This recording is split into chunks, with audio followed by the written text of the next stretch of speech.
साथी के digital platform पर आपका स्वागत है। भारतीय समाज में अक्सर महिलाओं को कमजोर समझा गया, लेकिन आज महिलाएं सभी फील्ड में आगे आकर भारत का नाम विश्व में रोशन कर रही हैं। ऐसा ही एक नाम है रेवाड़ी की रहने वाली शर्मिला का। यदि मन में कुछ करने का जज्बा हो तो कुछ भी असंभव नहीं है। शर्मिला ने भी तमाम चुनौतियों के बावजूद कभी अपने आप को टूटने नहीं दिया और अपनी हौसलों की उड़ान को कभी कमजोर पड़ने नहीं दिया। आइए अब आपको पहले सुनवाते हैं कि प्रधानमंत्री नरेंद्र मोदी व शर्मिला के बीच क्या बातचीत हुई। प्रधानमंत्री जी ने किस तरह से शर्मिला को आगे बढ़ने के लिए प्रेरित किया और उसके हौसले की प्रशंसा की। सर, शर्मिला है हरियाणा से। ये पैरा एथलेटिक्स में शॉर्टपुट की खिलाड़ी हैं सर। नमस्ते सर। नमस्ते शर्मिला जी, आप हरियाणा से हैं तो खेलकूद में तो हरियाणा होता ही होता है। अच्छा, आपने 34 साल की उम्र में खेलों में कैरियर शुरू की और आपने 2 साल में ही गोल्ड मेडल भी जीत कर दिखा दिया। जरा मैं जरूर जानना चाहूंगी चमत्कार कैसे हुआ, आपकी प्रेरणा क्या है?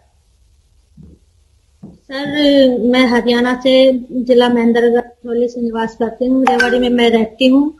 और सर, मेरी जिंदगी में बहुत बड़े तूफान आए हैं, लेकिन मेरा बचपन से शौक था खेलने का, लेकिन मुझे मौका नहीं मिला। फैमिली में भी गरीब थे। मेरे पापा, माँ ब्लाइंड थी, 3 बहनें, 1 भाई है हमारा, बहुत ज्यादा गरीब सर। फिर मेरी छोटी उम्र में शादी कर दी गई, लेकिन आगे हस्बैंड कुछ नहीं मिले, बहुत अत्याचार किए। मेरी 2 बेटियां हैं सर, वो भी स्पोर्ट्स में है, लेकिन तीनों माँ बेटियों पर हम पर बहुत अत्याचार हुआ। तब मेरे माँ बाप मुझे अपने मायके में ले आए। 6 साल मायके में रही हूँ सर, लेकिन मेरे मन में बचपन से ही कुछ करने का था, लेकिन कोई रास्ता नहीं मिला सर मुझे। तो सेकंड मैरिज के बाद मुझे खेल स्पोर्ट्स में हमारे रिलेटिव टेकचंद भाई जो है फ्लैग बैरियर रहे हैं, उन्होंने मेरे को बहुत सपोर्ट किया और उन्होंने डेली 8 घंटे सुबह शाम 4-4 घंटे बहुत मेहनत करवाई मेरे से, और उनकी वजह से आज मैं नेशनल में 1 साल 2 साल में मैं गोल्ड मेडल ले चुकी हूँ सर। शर्मिला जी, आपके जीवन की अनेक बातें ऐसी हैं जिसको सुन करके कोई भी ये सोचेगा कि भाई अब आगे जाना नहीं, छोड़ दो दुनिया में, लेकिन आपने कभी हिम्मत हारी नहीं। शर्मिला जी, आप वाकई हर देशवासी के लिए एक रोल मॉडल है। और आपकी 2 बेटियां भी है, जैसे आपने कहा, अब उनको भी जरा खेलकूद की समझ आ रही है। बेबी काफी रुचि लेती होगी और वो भी आपसे खेल में पूछताछ करती रहती होगी, उनकी रुचि क्या है उन बच्चों की? सर, बड़ी बेटी जेवलिन में है, अंडर 14 में अब खेलेंगी, लेकिन बहुत अच्छी बनेगी वो खिलाड़ी भी। अब भी शायद टॉप या हरियाणा में जब गेम होंगे उस दिन चलेगा सर। छोटी बेटी टेबल टेनिस में है।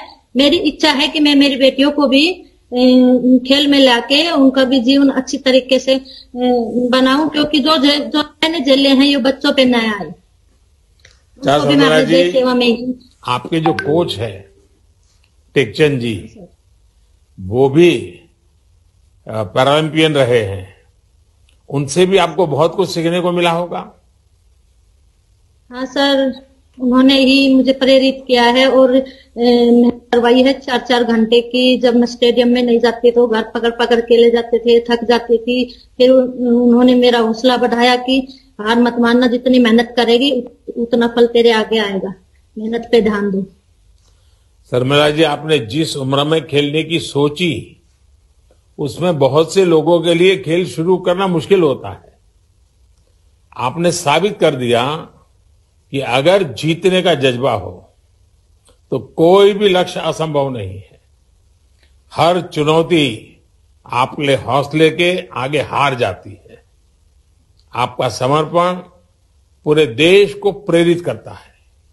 मेरी तरफ से आपको बहुत बहुत शुभकामनाएं, और आपकी बेटियों को आगे ले जाने का आपका जो सपना है वो अवश्य पूरा होगा। जिस लगन से आप काम कर रही है, आपकी बेटियों का जीवन भी वैसा ही उज्जवल बनेगा। मेरी तरफ से बहुत शुभकामनाएं और बच्चों को आशीर्वाद है।